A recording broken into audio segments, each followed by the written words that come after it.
Hello, listeners. Welcome to Audio Stories Library.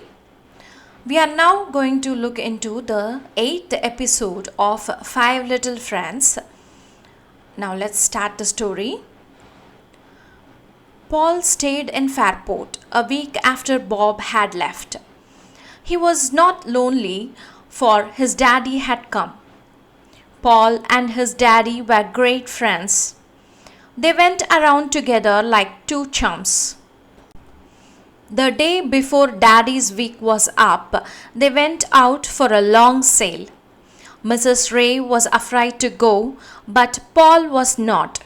He felt very big and brave.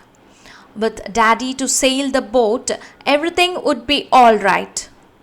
The sun shone, the wind blew, and away they started. The boat seemed to skim along as lightly as a seagull. At last, they landed on a little island. Paul helped his daddy gather sticks and build a fire. Mr. Ray put 4 ears of corn under the wood. Paul thought they would burn up, but they didn't. The husks covered them. Next, Mr. Ray put a pan on the fire and fried some bacon and some potatoes. Paul unpacked a basket of sandwiches, and by that time everything was ready. They had no plates and no napkins. They ate with their fingers in just the way little boys sometimes wish to do and mustn't when they are at the table. Daddy told stories of camping and hunting as they sat by the fire. Time passed very quickly. It was 4 o'clock before they knew it. "All aboard!" cried Mr. Ray, and in a very few minutes the lunch things were packed up and they were in the boat. At first the sails filled and the boat moved swiftly on. But suddenly the sky grew dark. Great claps of thunder were heard. Lightning played all around the boat. The wind blew fiercely. The waves dashed so high that the boat was almost upset. Paul felt very small and almost afraid, but not quite. His big, brave daddy was there. "Sit still, hold tight," Daddy called. His voice sounded far away. The storm was making such a noise. It seemed hours and hours that Paul sat still and held tight. He grew cold and stiff and wet. The sky became blacker and blacker. The wind howled louder and louder. Sometimes Daddy shouted, hoping that someone in a bigger boat would hear and come to help him. But no help came. All at once, a clear, bright light shone over the water. "The lighthouse!" cried Mr. Ray. "The lighthouse! We are saved!" He turned the boat and steered toward the light. It shone into the darkness like a kind eye. Fighting the wind and storm was hard work, but at last the boat reached the island on which the lighthouse stood. As the boat came to the shore, Mr. Ray called and called. At last the door of the lighthouse opened and the keeper came out. He helped pull the boat to shore. Then he lifted Paul out and carried him into the lighthouse, and Mr. Ray followed. At first, Paul was too wet and cold and too much frightened to care about anything. But when he had been warmed and his clothes dried, he began to look around. He was in a cheerful room with the lighthouse keeper and his wife. His dear daddy was there too. And there was another person in the room. This was a little boy with a very pale face. He sat in a wheeled chair. His poor back was so weak he could not walk. But his face was bright and smiling. He held out his hand to Paul. "I'm Dick," he said. I came to the lighthouse in a storm too, and I have been here ever since. Oh, please tell me about it, said Paul. It was 8 years ago, began Dick, when Father Moore found me in a boat. There had been a shipwreck, and I must have been in it. I don't remember anything about it. I was only 2 years old, and my back had been hurt. But Father Moore saved me, and he and Mother Moore took me to be their little boy. Yes, he is our little boy, said the lighthouse keeper, who was Father Moore. We live here together and keep the light. Don't you get lonely? Paul asked Dick. Oh, no, said Dick. I have a great many things to play with, see? And he pointed to a big table near his chair. On it were many small toys. There was a farm with fences, horses, houses, cows and chickens. There were people too, a man, a woman, and 2 children. Everything was made of clay. There was a tall clay lighthouse, and around it were clay ships and boats. What splendid toys, said Paul. Did Santa Claus bring them? I made them myself, said Dick proudly. My back and legs aren't much good, but my fingers do whatever I want them to.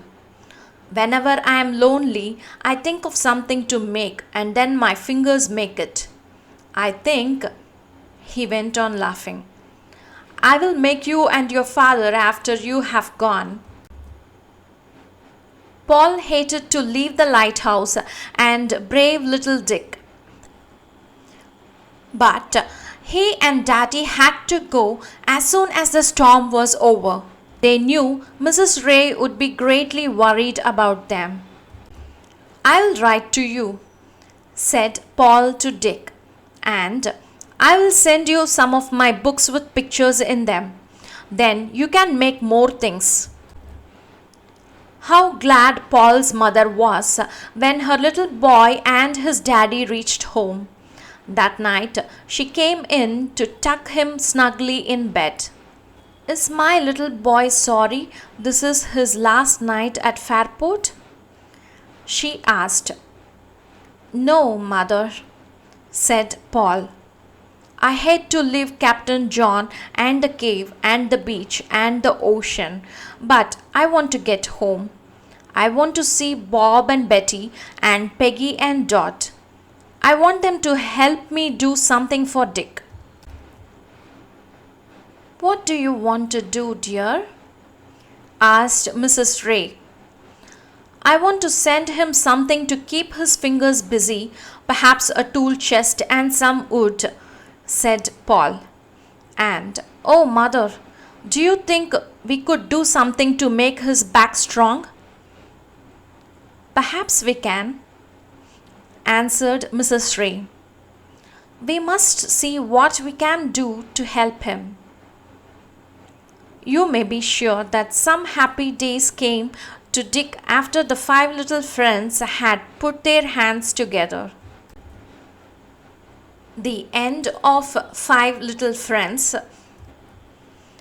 We will now move on to the vocabularies and their synonyms. The first one we see is chums. Chums refer to the close friends. Second one is skim along. Skim is to move or glide lightly along. For example, here in this episode, the boat skims along the ocean, right? So that's nothing but it's moving very lightly. It's gliding very lightly along the waves. Third one is husk. Husk is nothing but the dry outer covering of some fruits or seeds. For example, for the rice grains, there are some outer covering, right? Before we get the actual grain, there will be some covering, brown color, that is called a husk. Fourth one is bacon. It's nothing but the thin pieces of salted or smoked meat. Swiftly is quickly. Sixth one, fiercely, powerful and destructive manner. Howled, make a loud sound to express pain or sadness. In this episode, it's mentioned that the wind howled, isn't it? That's nothing but the sound that we hear when the wind is so strong.